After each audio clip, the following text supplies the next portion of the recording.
Shrimad Bhagavad Gita chapter 2। Sanjay बोले, उस प्रकार करुणा से व्यक्त और आंसुओं से पूर्ण तथा व्याकुल नेत्रों से शोकयुक्त उस अर्जुन के प्रति भगवान मधुसूदन ने यह वचन कहा। श्री भगवान बोले, हे अर्जुन, मुझे इस असमय में यह मोह किस हेतु से प्राप्त हुआ, क्योंकि न तो यह श्रेष्ठ पुरुषों द्वारा आचरित है, न स्वर्ग को देने वाला है और न कीर्ति को करने वाला ही है। इसलिए हे अर्जुन, नपुंसकता को मत प्राप्त हो, मुझ में यह उचित नहीं जान पड़ती। हे प्रत्यंध, हृदय की इतक्ष दुर्बलताओं को त्याग कर युद्ध के लिए खड़ा हो जा। अर्जुन बोले, हे मधुसूदन, मैं रणभूमि में किस प्रकार बाणों से भीष्म पितामह और द्रोणाचार्य के विरुद्ध लड़ूंगा, क्योंकि हे अरिसूदन, वे दोनों ही पूजनीय हैं।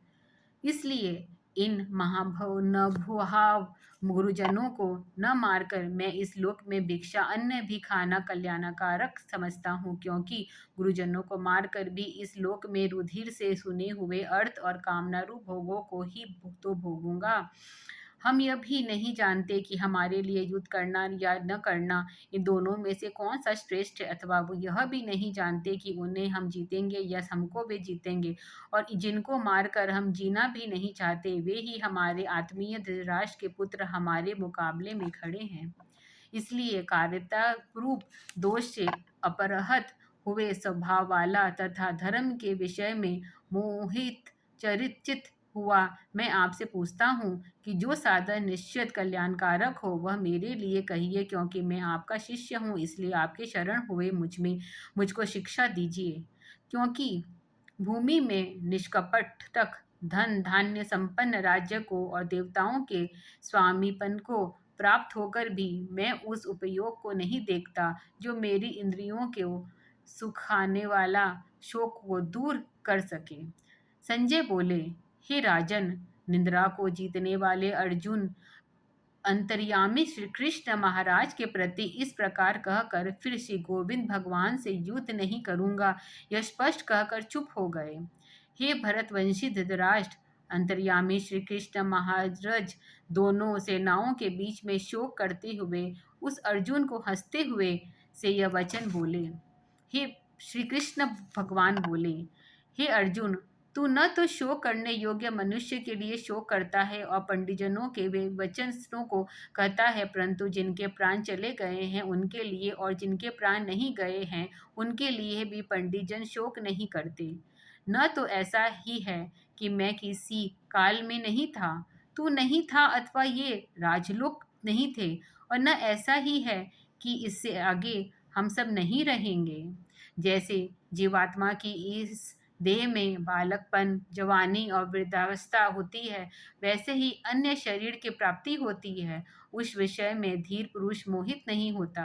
हे कुंती पुत्र, सर्दी गर्मी और सुख दुख को देने वाले इंद्रियां और विषय के संयोग तो उत्पत्ति विनाशील और अनित्य है। इसलिए हे भारत, उनको तू सहन कर, क्योंकि हे पुरुषेष्ठ, दुख सुख को समान समझने वाले जिस धीर पुरुष को ये इंद्रियां और विषय के संयोग व्याकुल नहीं करते वह मोक्ष के योग्य होता है।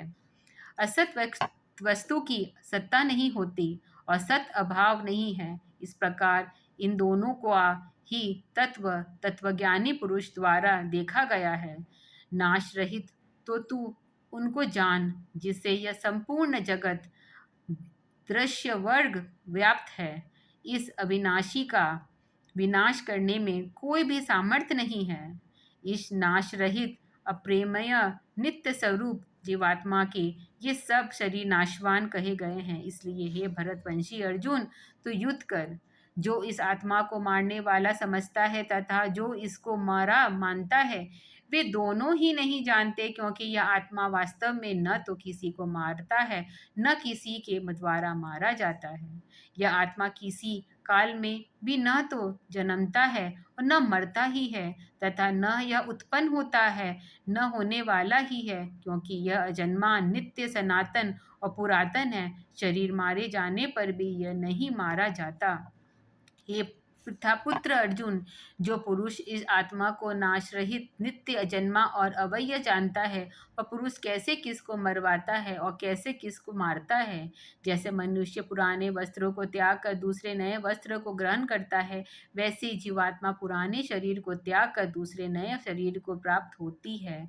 इस आत्मा को शस्त्र नहीं काट सकते, इसको आग नहीं जला सकती, इसको जल नहीं गला सकता और वायु नहीं सुखा सकता, क्योंकि यह आत्मा अचित्त है, यह आत्मा अदाह है, अकेल्य और निसंदेह अशोक्य है, तथा यह आत्मा नित्य, सर्वव्यापी, अचल, स्थित रहने वाला और सनातन है।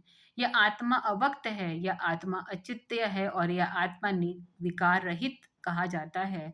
इससे हे अर्जुन, इस आत्मा को उपयुक्त प्रकार से जानकर तू शोक करने को योग्य नहीं है, अर्थात तुझे शोक करना उचित नहीं है।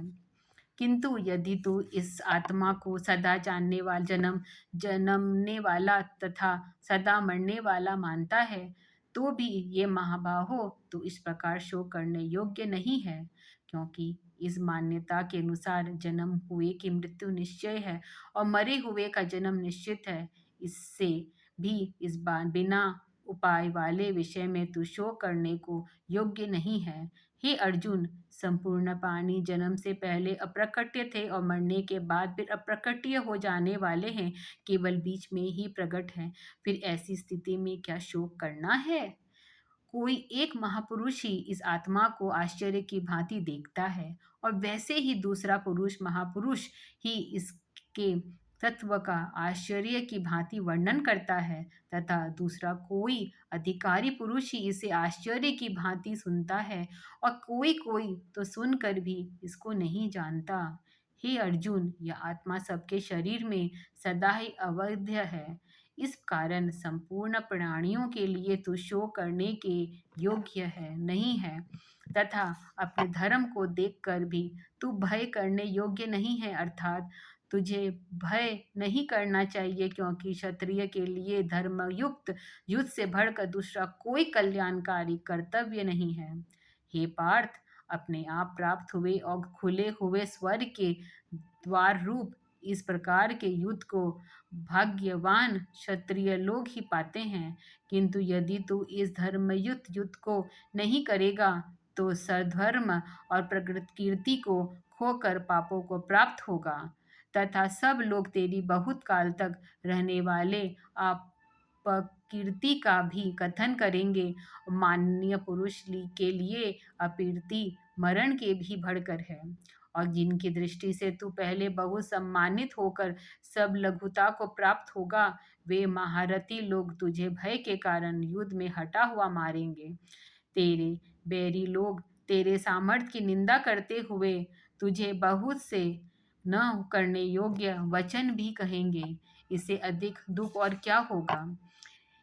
या तो तू युद्ध में मार कर जाकर स्वर्ग को प्राप्त होगा, अर्थात संग्राम में जीतकर पृथ्वी का राज्य भोगेगा। इस कारण हे अर्जुन, तू युद्ध के लिए निश्चय करके खड़ा हो जा। जय पराजय, लाभ हानि और सुख दुख को समान मान समझकर इसके बाद युद्ध के लिए तैयार हो जा। इस प्रकार युद्ध करने से तू पापों को नहीं प्राप्त होगा। हे पार्थ, यह बुद्धि तेरे लिए ज्ञान संयोग के विषय में कही गई, और तू इसको कर्मयोग के विषय में सुन। जिस बुद्धि से युक्त हुआ, तू कर्मों के बंधन को भली भांति त्याग देगा, अर्थात सर्वथा नष्ट कर डालेगा। इस कर्म योग में आरंभ का अर्थात बीज का नाश नहीं है और उल्टा फल रूप दोष भी नहीं है, बल्कि इस कर्म योग रूप धर्म का थोड़ा सा भी साधन जन्म मृत्यु रूप महान भय से रक्षा कर देता है। हे अर्जुन, इस कर्म योग में निश्चयात्मिका बुद्धि एक ही होती है, किंतु अस्थिर विचार वाले विवेकहीन सकाम मनुष्य की बुद्धियां निश्चय ही बहुत भेदों वाली और अनंत होती है। हे अर्जुन, जो भोगों में तन्मय हो रहे हैं, जो कर्म फल के प्रशंसक देववाक्यों में ही प्रीति रखती है, जिनकी बुद्धि में स्वर्ग ही परम प्राप्य वस्तु है और जो स्वर्ग से बढ़कर दूसरी कोई वस्तु ही नहीं है, ऐसा करने वाले हैं वे अविवेकी जन। इस प्रकार की जिन पुष्पित अर्थात दिखाऊ शोभायुक्त वाणी को कहा करते हैं, जो कि जन्म रूप कर्म फल देने वाली एवं भोग तथा ऐश्वर्य की प्राप्ति के लिए नाना प्रकार की बहुत सी क्रियाओं का वर्णन करने वाली है। उस वाणी द्वारा जिनका चित्त हर लिया गया है, जो भोग और ऐश्वर्य में अनंत्यत आसक्त है, उन पुरुषों की परमात्मा में निश्चयात्मिक बुद्धि नहीं होती।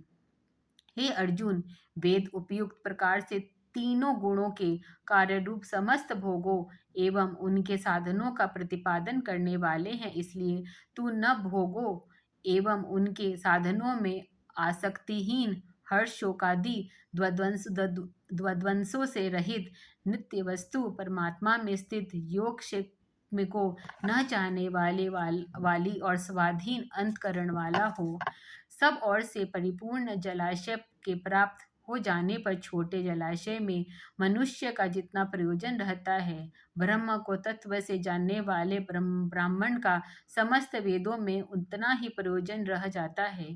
तेरा कर्म करने में ही अधिकार है, उनके फलों में कभी नहीं। इसलिए तू कर्मों के फलों का हेतु मत हो तथा तेरी कर्म न करने में भी आसक्ति न हो। हे धनंजय, तो आसक्ति को त्याग कर तथा सिद्धि और असिद्धि में समान बुद्धि वाला होकर योग में स्थिर हुआ कर्तव्य कर्मों को कर सवतम ही योग कहलाता है। इस सवतम रूप बुद्धि योग से सकाम कर्म अत्यंत ही निम्न श्रेणी का है। इसलिए हे धनंजय, तू संबुद्धि में ही रक्षा का उपाय ढूंढ अर्थात बुद्धि योग का ही आश्रय ग्रहण कर, क्योंकि फल के हेतु बनने वाले अत्यंत दीन है। संबुद्धि युक्त पुरुष पुण्य और पाप दोनों को इसी लोक में त्याग देता है और अर्थात उनमें मुक्त हो जाता है। इसे समतवरूप योग में लग जा। यह समतरूप योग ही कर्मों में कुशलता है अर्थात कर्म बंधन से छुटाने वाला उपाय है। क्योंकि समबुद्धि से युक्त ज्ञानी जन कर्मों से उत्पन्न होने वाले फल को त्याग कर जन्म रूप बंधन से मुक्त होकर निर्विकार परम पद को प्राप्त हो जाते हैं। जिस काल में तेरी बुद्धि मोहरूप दलदल को भली भांति पार कर जाएगी, उसी समय तू सुने हुए और सुनने में आने वाले इस लोक और परलोक संबंधी सभी भोगों से वैराग्य को प्राप्त हो जाएगा। भांति भांति के वचनों को सुनने से विचलित हुई तेरी बुद्धि जब परमात्मा में अचल और स्थिर ठहर जाएगी, तब तू योग को प्राप्त हो जाएगा अर्थात तेरा आत्मा परमात्मा से नित्य संयोग हो जाएगा। अर्जुन बोले, हे केशव, समाधि में स्थिर परमात्मा को प्राप्त हुए स्थिर बुद्धि पुरुष का क्या लक्षण है? वह स्थिर बुद्धि पुरुष कैसे बोलता है, कैसे बैठता और कैसे चलता है? श्री भगवान बोले, हे अर्जुन, जिस काल में यह पुरुष मन में स्थिर संपूर्ण कामनाओं को भली भांति त्याग देता है और परमात्मा से आत्मा में ही संतुष्ट रहता है, उस काल में वह स्थिर प्रज्ञ कहा जाता है। दुख की प्राप्ति होने पर जिसके मन में उद्वेग नहीं होता, सुख की प्राप्ति में जो सर्वथा निप्रह है और जिसमें राग भय और क्रोध नष्ट हो गए हैं, ऐसी मुनि स्थिर बुद्धि कहा जाता है। जो पुरुष सर्वत्र स्नेह रहित हुआ उस शुभ या अशुभ वस्तु को प्राप्त होकर न प्रसन्न होता है और न द्वेष करता है, उसकी बुद्धि स्थिर है। और कछुआ सब ओर से अपने अंगों को जैसे समेट लेता है, वैसे ही जब यह पुरुष इंद्रियों के विषयों से इंद्रियों को सब प्रकार से हटा देता है, तब उसकी बुद्धि स्थिर है। इंद्रियों के द्वारा विषय को ग्रहण न करने वाले पुरुष के भी केवल विषय तो निवृत्त हो जाते हैं, परंतु उनमें रहने वाली आसक्ति निवृत्त नहीं होती। इस स्थिर प्रज्ञ पुरुष की तो आसक्ति भी परमात्मा का साक्षात्कार करके निवृत्त हो जाती है।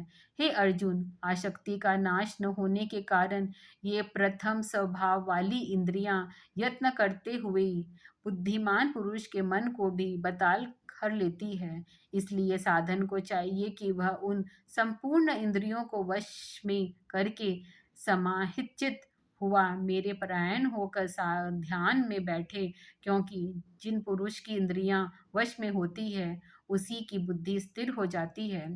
विषयों का चिंतन करने वाले पुरुष की उन विषयों में आसक्ति हो जाती है। आसक्ति से उन विषयों की कामना उत्पन्न होती है और कामना में विघ्न पड़ने पर क्रोध उत्पन्न होता है। क्रोध से अत्यंत मूढ़ भाव उत्पन्न हो जाता है। मूढ़ भाव से स्मृति में भ्रमर हो जाता है। स्मृति में भ्रम हो जाने से बुद्धि अर्थात ज्ञान शक्ति का नाश हो जाता है और बुद्धि का नाश हो जाने पर यह पुरुष अपनी स्थिरता से गिर जाता है, परंतु अपने अधीन किए हुए अंतकरण वाला साधन अपने वश में ही हुई राग द्वेष से रहित इंद्रियों द्वारा विषयों में विचरण करता हुआ अंतकरण की प्रसन्नता को प्राप्त होता है। अंतकरण की प्रसन्नता होने पर इसके संपूर्ण दुख का अभाव हो जाता है और उस प्रसन्नचित वाले कर्म योग की बुद्धि शीघ्र ही सब ओर से हटकर एक परमात्मा में ही भली भांति स्थिर हो जाती है। न जीते हुए मन और इंद्रियों वाले पुरुष में निश्चयतमिक बुद्धि नहीं होती और उस उपयुक्त अयुक्त मनुष्य के अंतकरण में भावना भी नहीं होती तथा भावनाहीन मनुष्य को शांति नहीं मिलती और शांत रहित मनुष्य को सुख कैसे मिल सकता है? क्योंकि जैसे जल में चलने वाली नाव को वायु हर लेती है, वैसे ही विषय में विचरती हुई इंद्रियों में से मन जिस इंद्रियों के साथ रहता है वह एक ही इंद्रियां इस अयुक्त पुरुष की बुद्धि को हर लेती है। इसलिए हे माँ बाहो, जिस पुरुष की इंद्रियां इंद्रियों के विषय से सब प्रकार निग्रह की हुई है, उसी की बुद्धि स्थिर है। संपूर्ण प्राणियों के लिए जो रात्रि के समान है, उस नित्य ज्ञान स्वरूप परमात्मानंद की प्राप्ति में